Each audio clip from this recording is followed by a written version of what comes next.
പരിശുദ്ധ പരമദിവ്യകാരുണ്യത്തിന് നേരവും ആരാധനയും സ്തുതിയും പൂഴ്ചയും ഉണ്ടായിരിക്കട്ടെ. അനന്ത കാരുണ്യത്തിനുറവിടമായ കർത്താവെ, ഈ പ്രഭാതം മുതൽ ഞങ്ങളെ ഓരോരുത്തരെയും സംരക്ഷിച്ച് പരിപാലിച്ച അങ്ങയുടെ കൃപയ്ക്ക് നന്ദി പറഞ്ഞുകൊണ്ട് ഈ ദിവസത്തെ ഇതാ അങ്ങയുടെ കരങ്ങളിലേക്ക് സമർപ്പിക്കും. ആദ്യം മുതൽ നിങ്ങൾക്കുണ്ടായിരുന്ന വിശ്വാസം നിങ്ങൾക്കുണ്ടാകണമെന്നും ആ വിശ്വാസം അവസാനം വരെ നിലനിർത്തണമെന്ന് ഞങ്ങളെ ഓരോരുത്തരും ഓർമ്മിപ്പിക്കുന്ന കാരുണ്യവാനായ കർത്താവേ, നിൻ്റെ കാരുണ്യം, നിൻ്റെ സ്നേഹം, നിൻ്റെ ചൈന്യം നഷ്ടപ്പെടുത്താതെ ജീവിക്കുവാൻ ആവശ്യമായ എല്ലാ കൃപകളും നൽകി ഞങ്ങളെ അനുഗ്രഹിക്കുകയും വിശുദ്ധീകരിക്കുകയും ശക്തിപ്പെടുത്തുകയും ചെയ്യണം.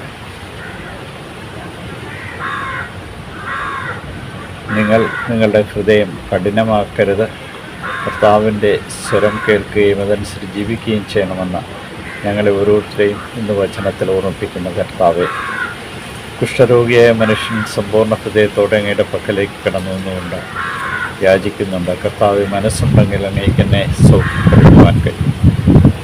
അവൻ്റെ നിഷ്കളങ്കത, അവന് അങ്ങയിലുള്ള അപാരമായ വിശ്വാസം, അങ്ങേക്ക് മാത്രമേ അവൻ്റെ ജീവിതത്തിൽ ഇടപെടാൻ കഴിയൂ എന്നുള്ള ഉത്തമമായിട്ടുള്ള ബോധ്യം, ഈ ബോധ്യങ്ങളൊക്കെ നിലനിർത്തിക്കൊണ്ട് ഞങ്ങളുടെ ജീവിതത്തെ മുന്നോട്ട് നയിക്കുവാൻ ആവശ്യമായ പ്രസാദവും ഞങ്ങൾക്ക് നൽകുകയും ഞങ്ങളുടെ ജീവിതത്തെ കൂടുതൽ ശക്തിപ്പെടുത്തുവാൻ ആവശ്യമായ അനുഗ്രഹങ്ങൾ നൽകി ഞങ്ങളെ ഓരോരുത്തരെയും കാത്തുകൊള്ളുകയും ചെയ്യണം.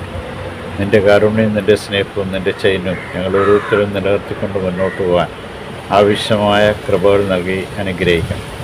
ഇന്ന് ഇതിനെ ഞങ്ങൾക്ക് ദാനമായി നൽകി ഞങ്ങളുടെ തിരുമുമ്പിൽ ഞങ്ങളെ സമർപ്പിച്ചുകൊണ്ട് ഞങ്ങളങ്ങേ ആരാധിക്കും. ദൂതന്മാരുടെ രാജാവായ നസ്രേക്കാരൻ യേശുവെ, പെട്ടെന്നുള്ള മരണത്തിലുള്ള അപകടം ഞങ്ങളെ കാത്തുകൊള്ളണമേ.